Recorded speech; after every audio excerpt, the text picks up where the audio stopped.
Hello good people, let's make some indigenous African food, that is saga, brown ugali and milk. So we start by washing our vegetables. These beautiful mangoes, they were not tasting like how they look like. They were so bitter. Anyway, we start by taking like 4 tablespoons of brown flour, put it aside as we boil water for the ugali. In the meantime, I'll be cutting the vegetables. Yeah, they were so soft and fresh. Then we make some paste using the brown flour, that is just water and flour. Add it to the boiling water, then mix it up until it forms a thick paste. Mine was having lumps, but I really worked hard to make sure that this ugali comes out perfect. Yeah, then I allowed it to cook for a moment before I started adding the white flour. This is my hack to make brown ugali. But if you trust yourself to do it well, then you can just cook using the millet flour alone. So at this point I was done cutting the vegetables. I had cleared up. That's my hack for making sure I don't have a lot of utensils to clean up. So we're going to steam the vegetables for a little while with only salt. And don't add water. Let it use the water it has from the washing.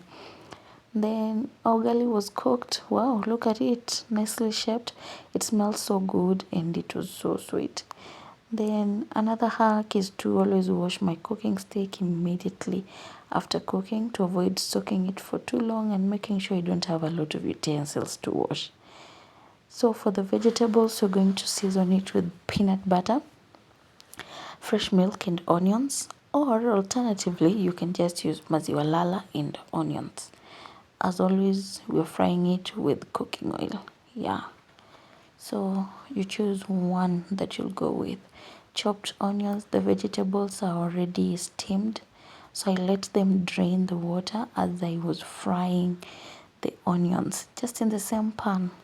Yeah, so you fry the onions slightly, and then there came in the vegetables that I had drained the water, and I mixed it up and allowed it to cook for like a minute while I was mixing. At this point, it was time for me to add the milk and the peanut butter. So I took the fresh milk, added it inside the vegetables as much as I could put in, almost the entire packet. Then 2 tablespoons of peanut butter, although here you can only see 1 tablespoon, but later on I added another. Then if you have cream, cooking cream, you can add it as well. If you don't have it, fresh milk is still okay. Then I covered it up and allowed it to cook. So this is the first episode. After it cooked, I mixed it up. I tasted, I realized the salt is a little bit low, so I added a little bit more of salt. Yeah, it was so sweet. And then once it was cooked, I served it with the brown ugali and fresh milk.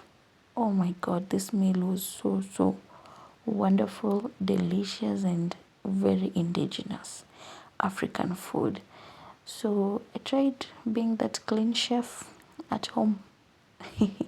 Look at it, it looks so wonderful. And it was time to taste. At this point I was almost done with the meal, but my front camera refused to show you my reaction. So we ate, and that is the amount that remained. Yeah, no more milk.